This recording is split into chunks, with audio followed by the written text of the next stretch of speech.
Hey students, so this is just going to be a real quick tutorial, probably 5 minutes, about how to create an infograph, which remember that you have an infograph due on Monday of next week for presentation. The majority of you guys have already picked your topic, which is great. Hopefully you are already researching, and now I'm going to show you how to put it all together. So the first thing that you need to do is you need to collect your data for your infograph. This can either be done by researching online or by actually creating your own data set by polling people that you know. If you collect information online, you need to keep track of where you got this information from because you must include citations of your sources. Now on this page you can see that I have collected data for the polling question, how many hours of homework do you do per night, and what is your average grade? The number of students polled was 100, and what the table shows is that there are students who got A, B, C, D, and F grades, and these are the number of students who received those grades. And then it corresponds with the number of hours of homework done per night. There's 5 plus, which I don't fully understand how someone could do that much homework, but maybe you guys do. Maybe you're doing 5 plus hours a night. There's 3 to 4 hours a night. There's 1 to 2 hours a night, and then there's less than 1 hour of homework per night. And then it shows what grades those students got and also how much homework they did. So for instance, there are 6 students who did 3 to 4 hours of homework a night and have a B average with all their classes. Okay?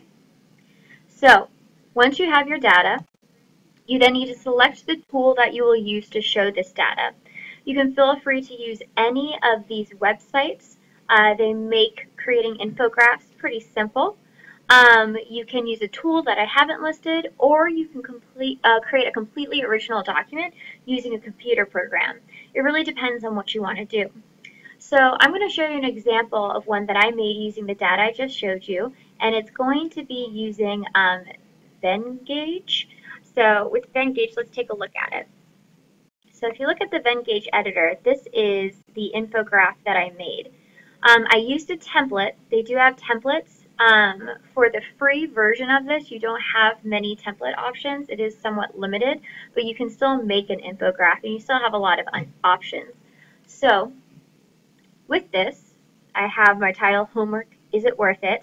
I have a description of what question I will be answering more thoroughly. I have a quote from a student. I have an explanation of what the quote is, and this tiny, tiny little text here explains where the data came from. And then I have a conclusion that was found from this information. And it's all set up in an aesthetically appealing way.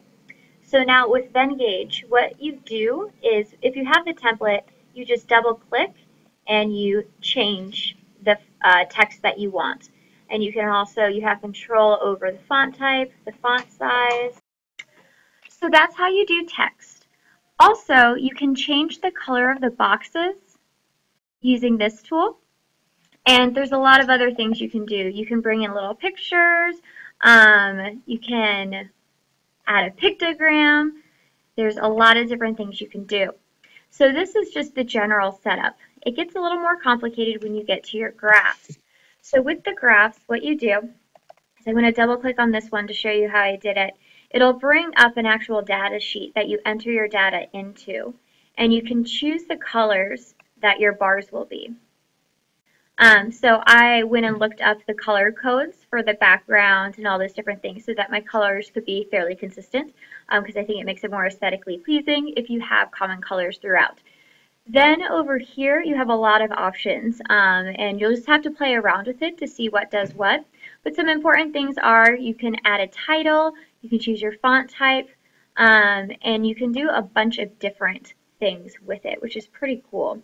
So you'll just have to play around with it. It took me about a half an hour to learn how to use this tool. For some of you guys, it will probably take about the same time. For a lot of you guys, you'll probably be a lot quicker at it. So that's how you do that. So I have 2 tables. One is a bar graph, a stacked bar graph, and the other one is my pie chart. Again, I have an explanation, a general explanation of what this is. I have a little cute little, it's a trade-off bubble. And then I have an explanation of my findings that are conclusive. So it's pretty quick, pretty easy. It just depends on what you want to do. So now I'm going to go over here. I'm going to publish. Let me preview just to be safe. Perfect. I love it. Excellent. So I'm done with that. So I'm going to go publish. I'm going to call it homework. Is it worth it? I'll publish. And there we go. So now I have a URL to it. I can also embed it. For the case of your project, you're definitely going to want to save your URL if you want to present this on your computer on Monday, or you can even go and print it if you would like. So I might print my example and bring it in to you so that you can see it in paper, but otherwise I'll always have it on my computer, so I'll save this URL. And that's it. Quick and simple. Those are the steps that you'll need to go through. Make sure that you give yourself enough time to create your infograph. The more info you have on it and the better it is presented, the more likely your problem will get picked.